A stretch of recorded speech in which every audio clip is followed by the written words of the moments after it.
ಬೆಂಗಳೂರು ಕೆಂಪೇಗೌಡ ಅಂತಾರಾಷ್ಟ್ರೀಯ ವಿಮಾನ ನಿಲ್ದಾಣದಲ್ಲಿ ಪ್ರಯಾಣಿಕರ ದಟ್ಟಣೆ ಹೆಚ್ಚಾಗ್ತಾನೆ ಇದೆ. ಹೀಗಾಗಿ ಇದನ್ನು ನಿಯಂತ್ರಿಸೋಕೆ ರಾಜ್ಯ ಸರ್ಕಾರ ಬೆಂಗಳೂರಿನಲ್ಲಿ ಮತ್ತೊಂದು ಅಂತಾರಾಷ್ಟ್ರೀಯ ವಿಮಾನ ನಿಲ್ದಾಣ ನಿರ್ಮಾಣ ಮಾಡೋಕೆ ಮುಂದಾಗಿದೆ. ಎರಡನೇ ಅಂತಾರಾಷ್ಟ್ರೀಯ ಏರ್ಪೋರ್ಟ್ಗೆ ರಾಜ್ಯ ಸರ್ಕಾರ 3 ಸ್ಥಳಗಳನ್ನು ಗುರುತು ಮಾಡಿದೆ.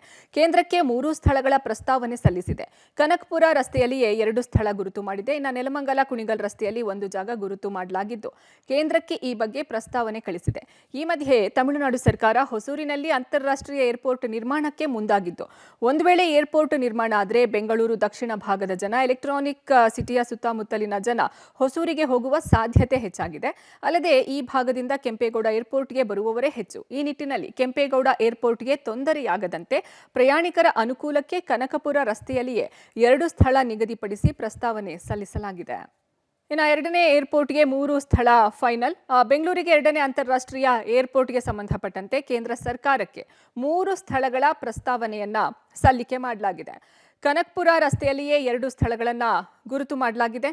4,800 ಎಕರೆ ಹಾಗೂ 5,000 ಎಕರೆಯ ಜಾಗವನ್ನು ಗುರುತಿಸಲಾಗಿದೆ.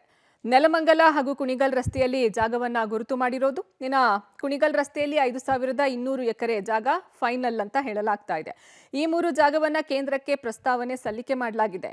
ಈ 3 ಸ್ಥಳಗಳ ಪೈಕಿ ಒಂದು ಕಡೆ ಭೂಮಿಯನ್ನ ನೀಡ್ತೀವಿ, 4,500 ಎಕರೆ ಜಾಗ ನೀಡೋದಾಗಿ ರಾಜ್ಯ ಸರ್ಕಾರ ತಿಳಿಸಿದೆ. ಬೆಂಗಳೂರು ಕೇಂದ್ರದಿಂದ 50 ಕಿಲೋಮೀಟರ್ ವ್ಯಾಪ್ತಿಯಲ್ಲಿ ಇದು ಬರಲಿದೆ. ಪ್ರಸ್ತಾವಿತ ಜಾಗಕ್ಕೆ ರಾಷ್ಟ್ರೀಯ ಹೆದ್ದಾರಿ ಸಂಪರ್ಕ ಸಹ ಇರಲಿದೆ. ಇನ್ನು ಯಾವ ಸ್ಥಳದಲ್ಲೂ ನಿರ್ಮಾಣ ಮಾಡಿದ್ರೂ ಆರ್ಥಿಕವಾಗಿ ಲಾಭ ಬರಲಿದೆ. ಇನ್ನು ಸ್ಥಳ ವರದಿಗೆ ತಂಡ ಕಳುಹಿಸುತ್ತೆ ವಿಮಾನಯಾನ ಪ್ರಾಧಿಕಾರ. ವರದಿಯ ಶಿಫಾರಸಿನಂತೆ ಆರ್ಥಿಕ ಕಾರ್ಯಸಾಧ್ಯತೆಯ ವರದಿ ಸಿಗಲಿದೆ.